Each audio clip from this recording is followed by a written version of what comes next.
Why did Etsy charge me more than 20 cents for my listing fee? This is something that a lot of people ask and don't quite understand what's happening with this 20 cents listing fee.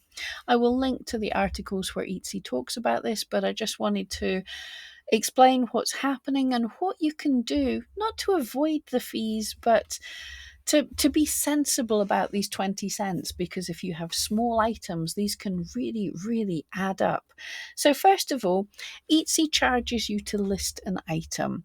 This used to be common. I think eBay's done away with its fees. Lots of places have, but you pay the 20 cents for your listing to be live on the platform, and then if it sells, there's all the other fees on top of that, but it just makes sure that Etsy makes some money anyway. So your listing is live once you pay that, and then once the listing expires, how long do they last for? 4 months. I thought 3 months for a minute. Once the listing expires after 4 months, if you're on automatic renewal, you get charged that 20 cents again. The same if you renew a listing, you're charged the 20 cents. Most people kind of have that figured out, but be aware, if you have a listing at less than $1, just that even if it doesn't sell, that single listing fee can really, really add up. But if you have a listing at $100, you barely notice it. But where people get confused is what can happen is one customer can purchase from you. You might have one listing with multiples in it, or a lot of variations or something. So you have one listing and they buy a few of them, and you're charged that 20 cents multiple times. So let me explain a way that you can think about that listing fee to hopefully make it make sense. um, Basically, the thing to do is think like a bricks and mortar shop. So you have a stock room in the back and you have your front shop, and they have beautiful shelves in your shop. And every time you go into the back room and pick up an item and take it and put it on the shelf, that costs 20 cents. So if you have a listing, if you haven't if you have a listing and you have 10 of them, what happens is you put 9 of them in the back in the stock room and you put one on the shelf. So that means that you're charged the 20 cents for that one on the shelf. And if it sells, then you tootle off to the back room, pick up the next one, put it on the shelf. You have 8 in the back room, one on the shelf, and you're charged another 20 cents for that item. With me so far? But if a customer comes in and sees that item on the shelf and goes, I want more than one of them, can I get more than one of them?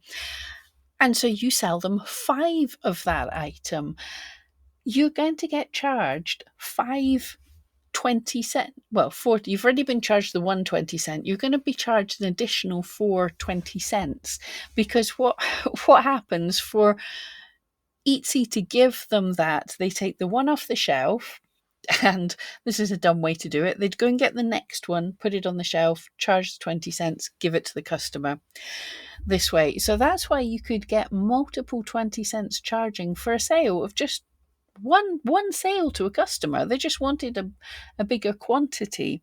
So what you can do, especially if you have really low cost items, is if people are buying multiples of something, then create bundles. If you have one item and it has the stock of 10, then you'll be charged the 20 cents for every single thing, every single time.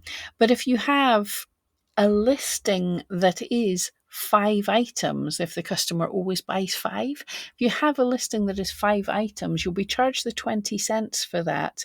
And 5 teddy bears, your listing is 5 teddy bears, they're charged the 20 cents to list it. When the customer buys it, you are not charged for the other 4 teddy bears, because it's a listing. Think about it as if, this is really stupid, but if you had a loaf of bread, right? for some reason you're selling single slices of bread every time you put a slice of bread on the shelf, and every time someone wants more than one slice of bread, you have to go back and fetch some more. Or you could sell a loaf of bread. That's a bundle of multiple items, so you only get charged the once because it's all there and the customer says, I want that entire bundle. I know this sounds really stupid, but I find little examples sort of help stick in my head. So especially if it's low cost items, a better way to be for yourself is to make a listing that is two of, or a bundle of, the number that customers are likely to buy. And you can even in the main listing have, you could have variations, that is a variation that is two, rather than just one. Or you could send them to another listing, say if you want more than one of this, go to this listing. Anyway, I hope that helps. Etsy fees can be complicated, and if there's any other Etsy fees you want me to explain in somehow an idiot fashion, then let me know. Thank you so much.